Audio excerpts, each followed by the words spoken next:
actually, through Brother Sir Charles Freeman, I was going to his events, and that's why I met the brother here who was so awesome, and I met Childlike.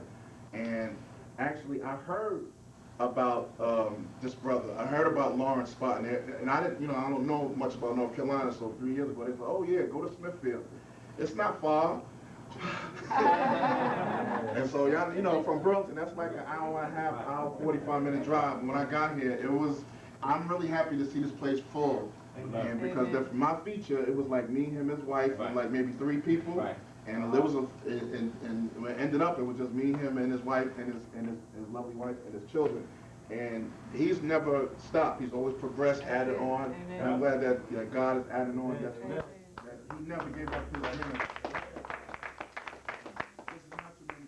I've done spoken word for a lot of years, and I'm going to most of the circular, which I don't have no problem doing. I think you need to try to get out your box. Yep. Don't think that we could just go to conferences and hang out with prophets, and we don't want to spread our message to the streets. So you gotta get out. You gotta live in this world and stop hiding on Sundays. That's a lot of what we're doing, hiding on Sundays. I'm a very progressive social activist because I believe the church needs to be able to understand what's going on with the conditions in the community. You won't see me walk around, and it's not to knock any minister, but I don't need a purple collar and a ring to go out and talk to some gangbangers about getting their life together. Before you can, and I'm telling you, you need to understand in this age, before you introduce people to God, you need to let them introduce them to themselves. Because a lot of our young people don't even know who they are. They know they believe they are. They believe they're Rockaware. They believe they're Fendi. They believe they're Gucci. They're walking around and they're just a bunch of labels on a mixtape. That's it. And we're trying to bring them to church, and we don't even want to, number one, bring them to themselves, and we don't want to bring them to God. We want to bring them to church, which is just a building. When we don't understand, they don't even know that there's something in here. You know what I'm saying? So a lot of my poetry is not going to make you speak in tongues. I want to be socially active because I love to praise God, and I'm going to give God my dance. But you best believe I want to know what's going on in my community. We don't have no community because when you break it up, what is community? Common unity. And we don't have that. And I teach this all the time. What's the difference between the church and the club? These days and these last days, there's no difference. Why would you say that, Brother Ron? Easy. Where do you go to on the corner on the weekend? It's a building on the corner. People go in and they get dressed up. They go inside. You hear a lot of music. And then they go home and they leave. That's Saturday. The next day is Sunday. What do you see on the corner? A building where everybody go in. They're real dressed up. They go inside. You hear a lot of noise. And then they go home.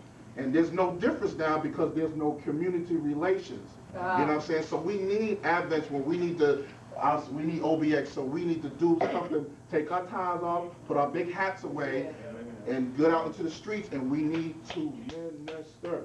And and there's a lot of power in our word when we live the power of the word. You know what I'm saying? So that's why a lot of times, a lot of poetry I do, it really has to be introduced. It's a bad divorce between the worst relationships with the black community is the church, the police department, the media, and the educational system. And we have got to, like I said, introduce these children to themselves, and then we can bring them to God, because they don't even know who they are right now. There's a lot of angry people out there right now. You understand what I'm saying? So, I'm really glad to be down here, and I thank you for allowing me to minister. I got sick at the last minute. I was like, damn. And so I asked Childlike to go in front of me because I needed someone to minister to get me going, because I was like when I get sick and I do one poem, I go totally hoarse. And I was back there coughing. I said, I ain't able to do it. But, I thank God that she ministered, and it made me feel like I can get up and do it just a little bit of something. So I'm going to get it out the way right now. But, okay.